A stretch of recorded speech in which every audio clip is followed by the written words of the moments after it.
Рахмат. Кийинки сөз депутат Айжигитов Султанбай Абдрашидовичке берилет. Рахмат, Данияр Ермекович. Мен эмне дегем келет? Мен биздин жаштардан айланып кетсе болот да. Мына пандемиябагы көргөздү. Андан тышкары 21-жылдагы согуш Тажикстан менен 22-жылдагы абдан биздин жаштарыбыз аябай сонун экенин көргөздү да. Ошондуктан мен азыр вот Эльвира Сурабалдиеванын эмесине кошулам. Силер конкретно эле талап кылгыла акчаны.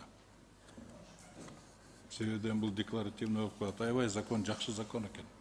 Муну колдош керек. Действительно ушунчалык жакшы немебиз бар, жаштарыбыз бар. Анан эң кыйын акыбалда дагы ушулар да жаштар. Себеби деген эң кыйын акыбалда СССРдин убагында бизге жеңил болчу. Жаштар эчтекени ойлочу эмес, бүт бар жок гарантиясы болчу да бизде жаштарда. Азыркы моментте вообще эч кандай социальный пакет да жок буларга, гарантия да жок, поддержка да жок, эчтеке жок да. Өздөрүнө жанагы эмеге окшоп, өзүнүн чачыдан өзүнү кармап туруп, болотодон чыгарып ататтар да булар. Ошондуктан бул абдан жакшы закон балам. Силер муну обязательно эме кылгыла, анан кийин конкретный суммаларды айткыла, талап кылгыла. Жөн эле суранганыңар болбойт. Алып келгиле, биз колдоп беребиз. Абдан жакшы закон балам. Анча-мынча каталары болсо болгондур, мына туура эме кылып атат. Аны оңдош керек. Себеби анча-мынча эмелер, формулировкалар азыр современный андай формулировкалар жок да чын эле. Ошого мен абдан колдойм бул законду.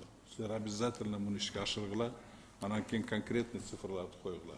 Бюджеттен бөлүндүрүп берсин, потому что бүгүнкү күндө мына согушта да, пандемияда да бүт бар жокту, мына Баткендин окуясында жанагы эмелерди, населенияны оор жерлерден чыгарганда исключительно только молодежь чыгарды. Мамлекет эчтеке кылган жок. Именно жаштардын күчү менен чыгып кетти барды. Жанагы эмелерден, оор жерлерден адамдарды, бүт барды, аялдарды, кемпирлерди, чалдарды чыгарып кеткен жаштар болду. Ошолар уюштурду барды. Азыркы жанагы болосун Гумпомуштан бардым жаштар уюштурду. Батырлыкты көргөзгөндөн жаштар барды. Ошондуктан абдан силерди колдойм. Давайте ушуну мындай жесткий кылып алып келгиле. Эме жагы. Хорошо, талабыңарды койгула. Даярдап келебиз. Талап кылып үйлөнгүлө ошону. Суранбай. Потому что силер мына азыр Россиядан келип аткан, жылын келип аткан 2,5 миллиард доллар жаштар жөнөтүп атат ошону. 30, 35, 40ка кирбеген жаштар. Мындайча айтканда, бир бюджет дополнительный берип атат Кыргызстанга ушул жаштар. Ошол жакта кул болуп иштеп жүрүп, бир тыйын сурабай бияктан бекер берип атат. Азыр ошол жактагы иштеген жаштар это самый главный инвестор биздин мамлекетке. Жылын 2,5 миллиард безвозмездно инвестировать этип атат биздин Кыргызстанга. Ошондуктан силердин акыңар бар.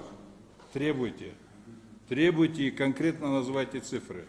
А то, что там эмоло трамоса, это правительство должно изыскивать эти вещи. Потому что будущее за молодежью. Если мы молодежи не будем соответствующие условия создавать, у нас будущего не будет просто-напросто у нашей страны. Ошондуктан силерди колдойм балдар, бардыңар чакырып кетем, обсуждение кылбайлы, колдоп берели.